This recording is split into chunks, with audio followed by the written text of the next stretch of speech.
Fantastic. All right, Shalom Aleichem. Bruchim Abayim to our Wednesday class on Yalkut Yosef.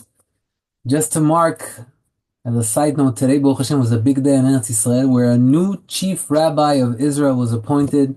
So even though he was chosen a while ago, but today was the official, putting on this amazing robe that Rav Ovadia had and his son that we are learning his book, Rav Yitzchak Yosef Harishon Tzion has, and now the other son, Rav David Yosef has. So Baruch Hashem, we have a lot of Torah before us. Once we complete Yalkut Yosef, there's another son of Rav Ovadia that has a series of dozens of books that we also have to go through. So there's a lot of work before us, but Baruch Hashem, it's our zchut that we're learning the Torah of this amazing family that is Marbet Torah B'Yisrael.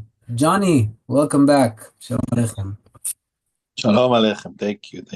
I'm happy that Johnny's here because actually Yona also joined, Baruch Haba. Because we have two questions that you guys gave me homework last week and I came back. And the reason why it was homework is because they weren't such typical questions. One of them is still before us in Siman Kuf Kaf Vav in 126. We're still in 111. But let's see. So one of the questions that we were talking about was regarding someone that forgot Yalev Yavo. I think it was Johnny that asked that what if the Chazan forgot to say Yalev Yavo in the Chazara.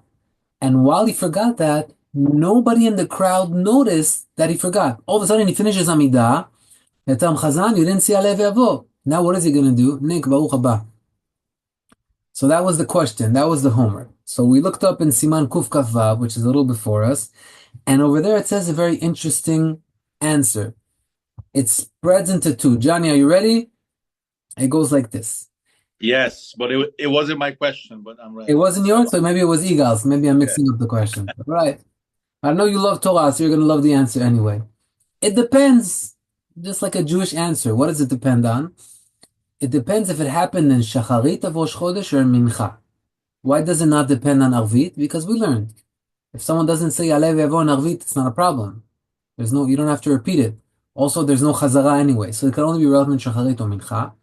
He says, if it happened during Shacharit, then we won't tell the Chazan, hey, you forgot to say Alev Yavo in your Chazara. Say it again. We don't say that. Why? Because he still has Tefilat Musaf before him. And since in the same body that is called the Shacharit, where you come for Shacharit and then to Musaf, in Musaf he is going to mention Rosh Chodesh, then Rosh Chodesh is not forgotten, because it's still going to be commemorated throughout the Musaf, and therefore he doesn't have to repeat. But if this happened in Mincha Shel Rosh Chodesh, Ashrei, Amidah, Chazara, after Chazara, oh my God, we didn't say Yalev Yavo, over there the Chazan will have to say the Amidah 1/3 time, meaning a second time out loud. To be honest, I've never seen this. I don't know if any of you have, but theoretically that could happen. All right, so that was question number one. And the other question, maybe this was yours, Johnny. Did you ask about the tefillin? We said that there's a difference between mitzvot that are bracha on a mitzvah and a bracha of a praise, a bracha on a fruit, or berkot hane'enim, or berkot hashevach. So there's two categories. One is the bracha on the mitzvot, like tefillin, like lulav, shofar, all right? And one is a bracha on stuff that either you praise Hashem or you enjoy, all right? Examples that we gave are borei pri ha'etz on an apple, etc. So what would be the difference? The difference is if I'm already yotzei yedei chova and I'm saying it now for somebody else, am I allowed to say the bracha? So with shofar, with lulav, and the question was about tefillin. If I'm putting on someone tefillin, I already said tefillin in the morning. I'm putting on tefillin for him. I say, I'm going to say the bracha out loud for you. You answer, amen? Yes, I can say that for him. Not a problem. But if someone wants to eat an apple right now, and I say, I'm going to say the bracha for you, you say amen, and you take a bite of the apple, that we cannot do. What's the difference? This is an important foundation in Judaism. It's called arvut. Kol Israel Arevim ze lazeh. That means that we are all in the same boat. You know the famous story of a guy that was drilling a hole in his room in the boat, and everybody came to him and said, what are you doing? He said, what do you mean, what am I doing? This is my room. I'm doing whatever I want in my room. I paid for this room. They tell him, yeah, you think you're doing just for yourself, but you're sinking the whole boat. This is affecting all of us. In other words, we are all under the same halacha, under the same Torah. So for me, if this guy's not keeping mitzvot, I pay for it as well. So it's my obligation, my arvut, my mixture with him, that he hears shofar, that he hears the bracha and the lulav. So if he doesn't know how to say it, I could say it for him, even though I already said it, because he has to. But when it comes to an apple, he doesn't have to eat the apple. Nothing will happen in Shamayim. There's no minus if today an apple wasn't eaten. That's not an obligation, and therefore I cannot do it on his behalf. There's no avut. I'm not obligated with him. So bottom line, if I'm putting on tefillin for somebody that cannot say the beracha, I can say the beracha for him, and he should say amen and have kavanah to be a tzeder chobah. All right. That was homework from last time. We were talking about tefilat derech, and there's one more category regarding tefilat derech. It's if in case I say tefilat derech, do I also have to say berkat gomel? So the answer is yes. Anything that obligates you for tefilat derech obligates you for berkat gomel, and a lot of people don't know this. I didn't know this until a late stage in my life.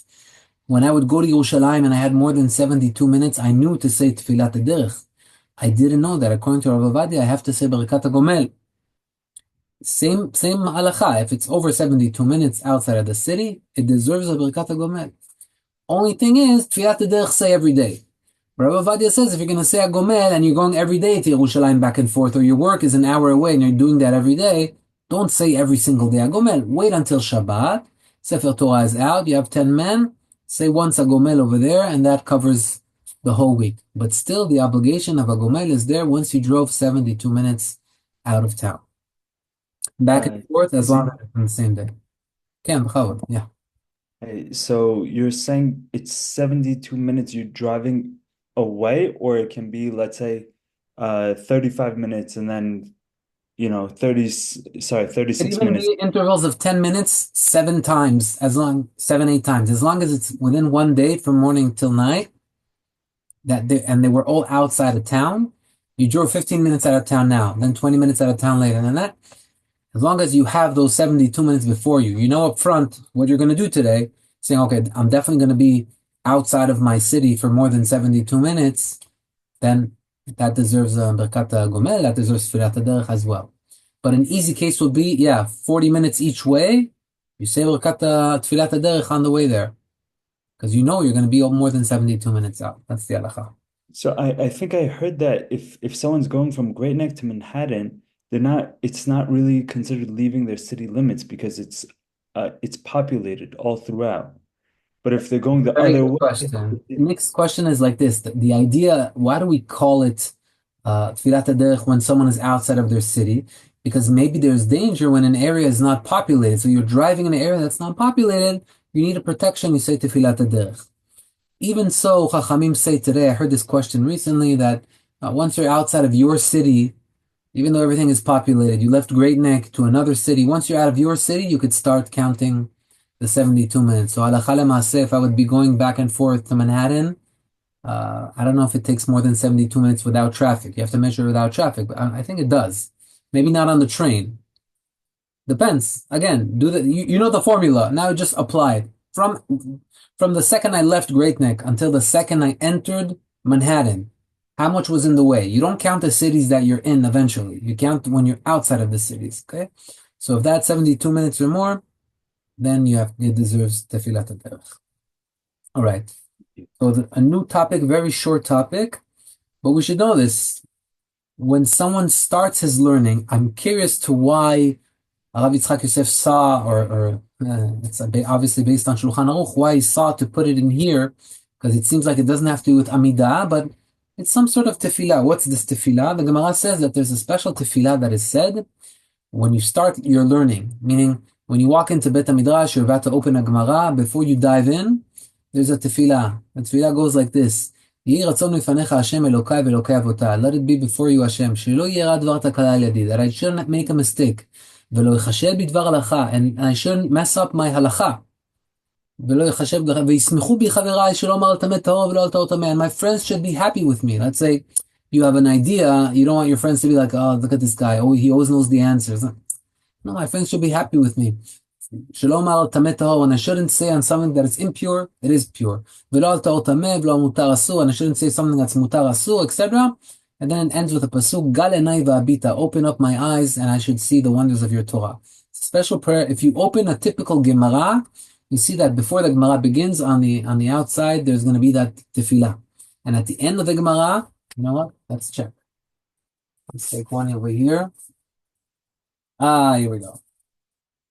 It's upside down, but this is the right. I'm just opening the art scroll. There's the Yehi Ratzon Shelo Yirad Vata Kal Yadi. This you say on the way in, and this you say on the way out. On the way out, you basically say a praise to Hashem.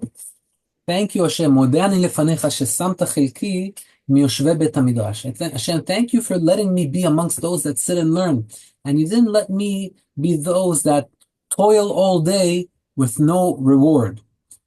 So Rav Ovadia regards this question. What do you mean toil with no reward? A carpenter toils all day, but he gets reward, he gets paid. Now he says the real reward is, it's measured like this. What if the carpenter wasn't successful in making the chair? Is he going to get a reward? No, I told you to make me a chair. You didn't make me a chair. No. That's not like that in Torah. A guy sat all day on the Gemara. He tried for hours and hours to understand the page. At the end of the day, he didn't learn anything. He didn't understand. Does he get reward or not? Judaism, you get reward. You get reward for the time and effort and the attempt that you gave, not for the final object. So, Sefer Rav Ovadia, what does it mean? Thank you, Hashem, for letting me be from those that toil and get reward. I toil, even though I learned it, I understood, I didn't understand, doesn't matter. I'm going to get reward. But these guys are toiling and working hard. And even if they do succeed and they get a reward, but it's a temporary reward that is in this world. The real reward, the sachar the mitzvot that comes in the olam haba, you let me be part of that. So those two tefillot, I guess it's under the category of tefillah. So that's why it's brought in these halachot, where we say, so I used to say that every time before I started. I don't know why I stopped, but Baruch Hashem that we're going over this to remind me. It's there, it's in the beginning of the Gemara, it's in the end of the Gemara. So before and after, it doesn't have to be Gemara. Even in a shul like this. I remember my rabbi in our class when I was in 7th grade, before we would open the pages, he'd say, everybody, Yehi Ratzon, he would start reading it out loud. When we finish, a few minutes before the bell rang, he started reading the Modani. Just to remember, praise Hashem, there are people that their life is being wasted. Their life, they're not grabbing into anything that has meaning, that it's going to, today here, tomorrow finished. The finish line is the grave. What happens after? To those that didn't do anything that has to do with spirituality, it's a bad finish line. Baruch Hashem that we're fortunate that it's been revealed to us, the Torah, the ways of Hashem, that we are inside, Baruch Hashem. So I have to thank Hashem for that. That's a worthy tefillah. Okay. Now we are moving to a new Siman in Shulchan Aruch. This Siman is Siman Kuf Yud Aleph. 111. What does the Siman talk about? Lesmוך Gאולה לתפילה, which means whenever I'm about to start tefillah, which is Amidah, I have to make the Geulah, the redemption, tied to the tefillah. Practically, what does it mean? Redemption is Ga'al Yisrael. Hashem Ga'al Otanu, He redeemed us. So whenever you say Baruch Atah Hashem Ga'al Yisrael, right after that, start Hashem Sefatai Tiftach. Don't have a break. He's going to say here soon, we'll see that if you have to have a break, let's say you don't have still a minyan that has reached Ga'al Yisrael and you want to slow down so that they come, say, don't say Baruch Atah Hashem Ga'al Yisrael and then look back, oh, we're 6. Let's wait till these 3 guys say Ga'al Yisrael and begin. No. If you have to stop before. Because once you said Ga'al Yisrael, you have to glue to it Hashem Sefatai Tiftach. You have to start. And this is based on a chapter in Tehillim. Chapter in Tehillim 11 and 12 go like this. Not 11 and 12. 11 has within it, I think I made a mistake here. I wrote 11. Okay, I'm not sure which, but two chapters that are one after the other. One says Hashem Tzuri v'Go'ali. Go'ali means Geula, means redemption.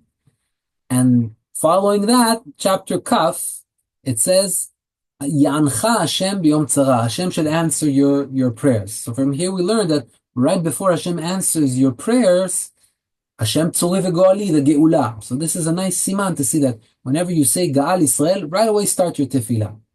So practically, as we said, try not to have any break. It's asur to have a break between Ga'al Yisrael and the Amidah. Now you're going to ask a question. What are you going to ask?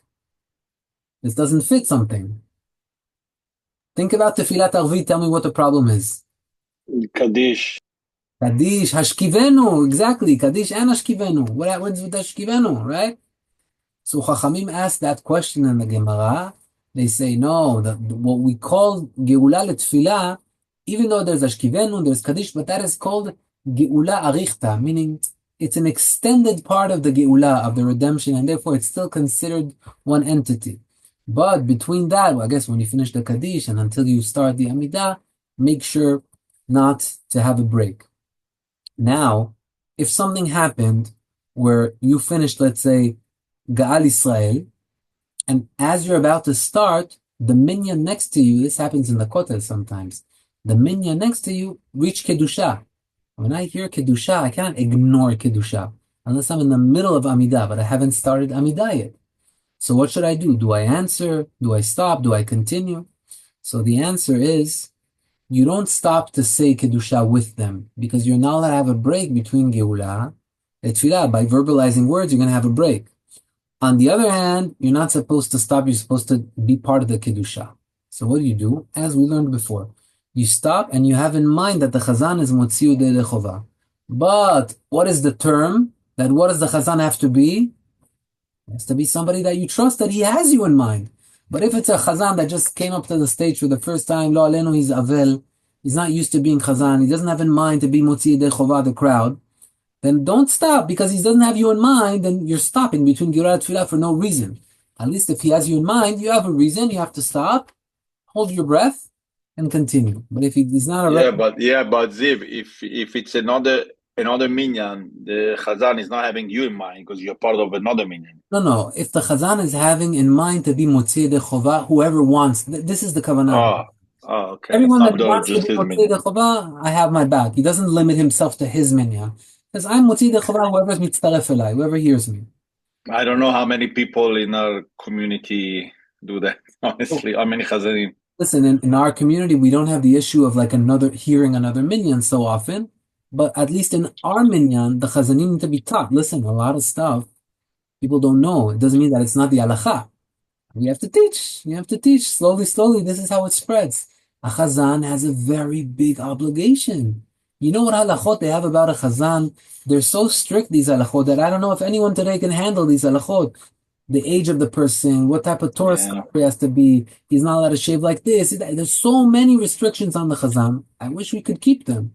But at least I think also after Shema, when he says Emet, also, like the Chazan have to have your mind for that. If not, you have to say it. Between you and me, I always say it. Me too. I don't trust the Chazan. I say twice, Hashem Elokechem Emet, even to myself, because I want to reach the 248 tevot, keneged 240 body parts, so that, the blessing comes to the whole body parts. I don't want to miss any parts. I can't trust the Chazan. If I know he's a big tzaddik, okay. But why? By the way, Yom Kippurim, listen to this. Yom Kippurim, one of the most biggest things that the Ari Kadosh talks about in Yom Kippurim is when they take out the Sefer Torah at night. Right? When we say Leitpalel et ha'avaryanin, and then you say Shechianu and you hug the Torah, who wants to buy the first book? The first book goes for the most money. Ari Kadosh says, try to buy the first book, he told one of his students, with any amount that you can. Meaning, people really fight over this Torah. Sometimes, a guy heard Ari Kadosh, he's not even, into the scene of the Bet Knesset. He comes once a year. He comes for Yom Kippur, but he has money. I'm going to buy that, the first Sefer Torah, right? Of Kol Nidrei, the Kol Nidrei Sefer Torah. He buys the first one. The guy, you see him, he came with leather shoes. You see, he doesn't know. His heart is in a good place. He doesn't know. Now he's supposed to say Shechianu, Motziu Yedei Chovah, the whole crowd. So my rabbi taught me, whenever you doubt, or even when you don't doubt, you're allowed to say Shechianu by yourself. You don't have to hear his. There's a concept called Berov Am Adrat Melech. You've learned this, which means that if one says and everybody answers Amen, it's a praise. But what if he's not mechaben? You're missing out the Shechianu of Yom Kippurim. It's not worth it. I go close to the Sefer Torah. I give it 7 kisses. According to the Kabbalah, there's an inyan to give it 7 kisses and 7 hugs. So I do them very, very quick. It's 7 quick hugs. And I say Shechianu. He doesn't have to hear me. I don't want to offend him that maybe you don't have me in mind. But everybody, Yom Kippurim, you got to look out for yourself. What if he's not having me in mind? Okay? That's you make a good point. A lot of people don't know. So look at you have a door here. Take care of yourself at least. Hopefully people will hear the halachot and eventually learn. All right. Now, there's a difference between Ashkenazim and Sephardim. If you pray in Ashkenazi minyan and Sephardi minyan, let's say you're Chazan with the Ashkenazim, happens, right? Now, if you're going to say Baruch Ata Hashem Gaal Israel out loud, what happens? Any Ashkenazi that heard your beracha is obligated to say Amen. Sfaradim are not. We have a tradition that even though he said a bracha, since I'm about to start Amidah, there's no stopping between Gaal Israel and Amidah, so I don't answer Amen. The Ashkenazim don't have the tradition. So if the Chazan is going to say out loud, Baruch Ata Hashem Gaal Israel, they're going to be obligated to say Amen, and they made a stop. That's why if you notice, a lot of Chazanim say, Baruch Ata Hashem, they whisper the last two words so that no one answers Amen. That's the Ashkenazi custom. I don't know how often it happens that you pray Shacharit with them, but if you'll notice, that's what they do so that the crowd will not answer Amen and make a stop between the Geulah and the Tefillah. He brings the Yalkut Yosef that even if a person didn't have a talit this morning, he forgot his talit at home, he only had tefillin, his son went to get his talit for him, and now he reaches Amidah, Baruch Ata Hashem Gaal Israel, his son walks into the kanisa, here, the talit is here, Abba, and he runs it to me. Can I put on the talit? And if so, do I put it on with a beracha? Says the Yalkut Yosef, not only you cannot say the beracha, you shouldn't even put the talit on. No, you're in the middle. Don't stop for anything. You're in between Geulah and Tefillah, so don't pray with the talit. Much more important to keep the connection between the Geulah and the Tefillah. Okay, the next topic is a topic that we already brought before regarding Arvit. What happens if that happens in Arvit? It said, no, Ashkevenu and Kaddish, it's Geulah Arichta. It's like a long Geulah, and therefore it's okay. By the way, Geulah Arichta is said about Hashkivenu. What about the Kaddish? So Rav Amram Gaon, he's one of the Gaonim, lived about 1,000 years ago or so. The Rav Amram Gaon says the reason why we allow to say the Kaddish is because it's Arvit. And in Arvit, it's a tefillah that to begin with is a tefillat reshut. It's not an obligation originally like Shacharit and Mincha. It's reshut. Today we have to say Arvit. Chachamim say we say Arvit. But since originally it's a tefillah that is reshut, that's not mandatory. Therefore, you're allowed to shove a Kaddish after Ashkivenu. All right? But, says the Yalkut Yosef, some say that that's not the reason why we are allowed to say Kaddish. But tell us the reason. He doesn't tell us the reason. Well, you should know. Rav Amram Gaon holds why we could say Kaddish at night. We could say Kaddish because it's Arvit. It's not such a big deal as much as the first two tefillot. Yalkut Yosef says, but other rabbis disagree. That's not the reason why we're allowed to say Arvit. I guess there's another reason. Maybe it's according to Kabbalah. Maybe it's secret. But the bottom line is that's the tradition. There's a saying that in Hebrew that says, say away, like go out and see what the Jewish people do. When the Jewish people are doing it, they have what to lean on. It didn't stam appear. Some minhagim appeared stam, right? But this is a minhag that is based, and therefore that's the right way to do it. Ziv, sorry. So the reason that they have to be connected, Geulah and Tefillah, is because of the two pesukim in Tefillin. But what's the main like why they have to be together? Well, what's the Geulah and so there is any deeper meaning? There's a meaning to it, which means we see that whenever the Geulah is mentioned, the Tefillah is answered. Hashem tzuri v'go'ali, and then it says Ya'ancha Hashem. Hashem answers your tefillah. So since right after Geulah Hashem answers the tefillah, that's the sign from Tehillim that we learned. Then I'm not in Tehillim right now. I'm praying Shacharit. Yeah, but I said the words Gaal Israel. That's like a Geulah. So Gaal Israel is like kind of a segula for prayers to be answered. Let's not make a break over here. Right away, let's begin with the tefillah. Right. In Tehillim they're tight. We should be tight as well. Now, regarding bakashot ishiyot, personal requests during the Amidah, most people eventually have that stage where they want to ask for something from me, for someone else, for my kids, for my wife, shlom bayit, parnasah. So when am I allowed to put it in and when not? The answer is that in the first three berachot, which is Magen Avraham, Mechayem Metim, and Ata Kadosh, that's one entity. We are not allowed to put any personal requests. However, if it's not a personal request, but if it's a request for the crowd, then I will be able to put it in. Can anyone give me an example? Aseret Yemei Tshuva, that's the hint. Even though it's three first brachot, we add stuff over there. Zochrenu lechaim, remember us for life. Why are we allowed to make a break? And we always said the first three are one entity. The answer is because we're not saying Zochreini, remember me for life. That would be forbidden. Since we are asking for the public, for the crowd, even though it's the first three, it would be allowed.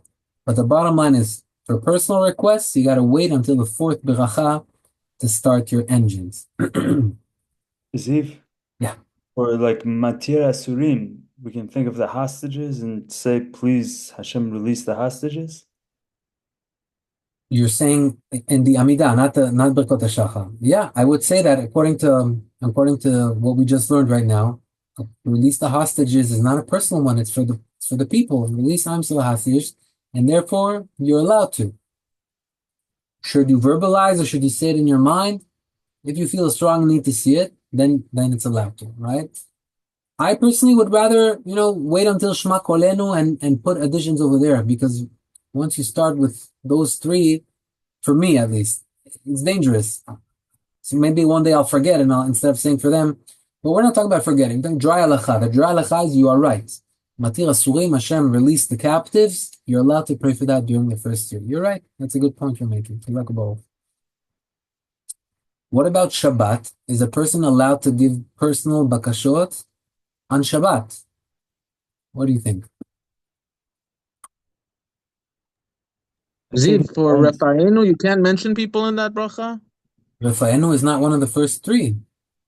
Oh, so after the first three brachot, you're saying you First could, three are one entity. Usually we can't ask for anything personal, only public. Once we finish the and like Atachonen, you can't say like for knowledge to give you wisdom or something. You're allowed to. Tachonen is the fourth bracha already. Oh, okay. He actually will see. We're going to talk about Atachonen, and he says what is the right thing to ask for. Each bracha, there's a good potential of requesting for a certain thing. As you already mentioned it, we'll say Atachonen la'adam da'at. He says it has potential for Hashem to give you wisdom to understand depths of Torah. So over here, it's a good place. Hashem, please help me understand Torah better. Please help me remember my Torah. It's a very good place to ask for it, he says. We'll see, Hashem. So regarding Shabbat, again, you have to separate. If it's a tefillah that you are making up regarding an issue that you have, it would be forbidden on Shabbat. But if it is already a written down tefillah, like we showed last week at the end of the Siddur, during the tefillah, there's Hashem, please give me a good life, a healthy life, this life. It's a set thing that you read. It's not part of the Amidah, but since it's written down and set, then you are allowed to read it. That's what I think the Chidah brings down. And the question is why? What's the difference between me reading something set or, freestyling? What do you think the difference is? I think we're not supposed to ask for forgiveness on Shabbat. There's certain things, we're supposed to be happier. And if also money, maybe it's not. In the middle, you said it. We're supposed to be happier, which means on Shabbat, you're not allowed to be sad. You are not allowed to cry on Shabbat, okay? So if I start talking about an issue that I have, personal, this and that, the fear is that you're gonna start crying. But if it's a set thing that is written and said all the time, then there's less fear that will happen because you won't get so carried away because it's not your words. It's words that are written and that you are used to. Some would say, the story about Rabbi Akiva, he was crying. The Rabbi Akiva, you're not supposed to cry. And he says, no, for me, crying is a pleasure. So if you're like the Ari Kadosh, if you're on those high levels where crying is pleasure for you, okay, you will be exempt. But for most people, if they talk about the tzarot, their issues, and they start crying, the atmosphere of Shabbat is hurt. So therefore, la'alacha le'maaseh, I think we'll stop over here. And you don't want to get to tza'ah. We don't want to get to sadness on Shabbat. So if you make a request on Shabbat, either it should be a set request, a written one, or maybe even if you're used to saying it, but you always use the same words, there's no chidush over there, it would be okay. But something that has potential of getting you sad, you should avoid saying on Shabbat. All right, Rabotai, Chazaku Baruch. I want to let you know that tomorrow night, B'ezrat Hashem, we are flying to New York, so hopefully the next couple of weeks, the shiurim will be in New York. I don't know if it means anything, because usually we're on Zoom anyway, but in case we want to get together, maybe in honor of Chanukah, if someone takes the initiative, we'll do something together, a nice shiur. The opportunity is there, B'ezrat Hashem. Until then, Hashem. Thanks, Ravos. All right, thank you. Yeah. See you soon. I'm over listening to you. I just wanted to ask you, when you said that... Yitzhak, Sadiq, how are you? Shalom Aleichem. I didn't understand. Adul Hashem. Good to hear from you. Good. I'm enjoying listening, behind the scene. I just wanted to, when you said that Shabbat, you cannot request something that lead you into sorrow or something like that. When, it's a very custom by us, when they open their chal, they ask for cholim and shriv merah and all these things, sad things. You notice what the rabbi always says at the end of that tefillah? He says, Shabbat milizok. Shabbat milizok. Which means we're not supposed to cry out for Shabbat. The refuah will come. So we ask for the refuah, but Hashem, we're not going all the way. Okay. That answers it, but you have to be makpid to say that. Okay, I understand. No, also, it's a set prayer. As we said, the problem is when it's a prayer that you make up on your own. But if it's a set prayer, there's less chance of you getting carried away and start crying. Oh, okay. Okay, got it. Go ahead. All right, Kol Tov. All the best. Kol Tov, thank you.